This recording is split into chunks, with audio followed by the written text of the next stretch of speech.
Well, welcome back on a Friday. We all know there's something about Detroit that gives rise to some of the biggest genres and names in music. For instance, when you think of Detroit and hard rock, you've got to think rocker and entertainer Alice Cooper. The singer-songwriter and actor was born here, and although he moved away as a kid, Detroit has always been a special destination, a place in his heart. In fact, he is releasing a new studio album today entitled Detroit Stories. And we are thrilled to welcome the one, the only, the legendary Alice Cooper. What is going on, my man? Hey, how you doing? I'll bet you it's warmer here. I'm in Phoenix. Are you going to play golf today? Of course, I play golf every day. I mean, I play 6 days a week, but that's one of the perks of living in Arizona. Even though we did the album in Detroit, we did it in Royal Oak.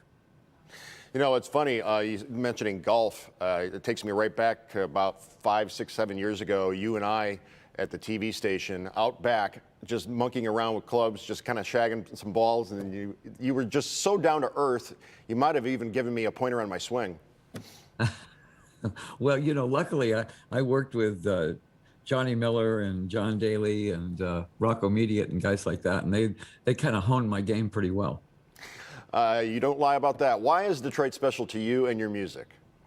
Well, first of all, it's the capital of hard rock in America. Los Angeles has got their sound, and San Francisco and New York. Detroit, though, is hard rock. When we first came back to Detroit in 1970, we were, it was Alice Cooper, Iggy and the Stooges, the MC5, Bob Seger, Ted Nugent, Suzi Quatro. We fit right in to that scene because we were a hard rock band. And that's where we felt at home. And then when they found out I was from Detroit, well, I was the long lost son, and we moved into Pontiac, and that's where one of the biggest albums ever came out of, right there. Yeah, and Grand Funk too. Can't forget about them. Oh yeah, in fact, Mark's on the album. Mark Farner plays on the album. Mark and Wayne Kramer and Johnny B from Mitch Ryder. So I surrounded myself with all Detroit players. Now, when a different band or an outside of Detroit band would try to come in and lay down some Detroit cred like Kiss or Journey, were you guys kind of looking at them sideways, or were you like, hey, this is a big tent, welcome in? It's really hard. I think that when you're born in Detroit, there's something with your DNA, because I left there when I was 10, but I never, ever wanted to play anything except guitar-driven hard rock. Yeah, even in Arizona and in California, that was always my thing. And I think that had something to do with Detroit. Later on, bands always look at Detroit as when you're on tour and there's 50 dates, you look at Detroit as one of the prime dates that you're going to do. And the reason is because that audience does not want soft rock. They want hard rock. And if you go in there with soft rock, you're going to get killed. Well put. Your concerts are famous, infamous, whatever you prefer, for featuring pyrotechnics, props, guillotines. How did you come up with, the stage presence, the persona, just the whole theater? Rock and roll needed a villain. Rock and roll had a ton of heroes and no villains. And I would be happy to be the villain. I didn't mind being Captain Hook to everybody's Peter Pan.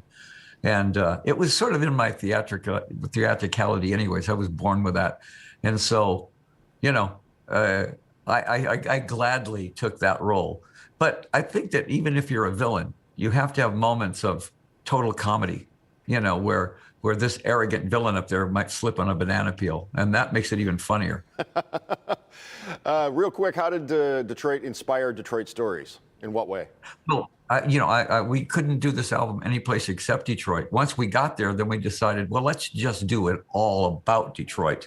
And we touched on Motown on the album, a song called $1,000 High Heel Shoes, where we went and we got the horn section, we got the girls singing, the black girls singing, and it really turned into a great Motown song. Then we did a blues song, because I know blues is part of Detroit and punk is part of Detroit, but hard rock is really the meat, of Detroit. Really guitar-driven hard rock, and that's, that's where I got Joe Bonamassa on the album and Steve Hunter, and just great guitar players.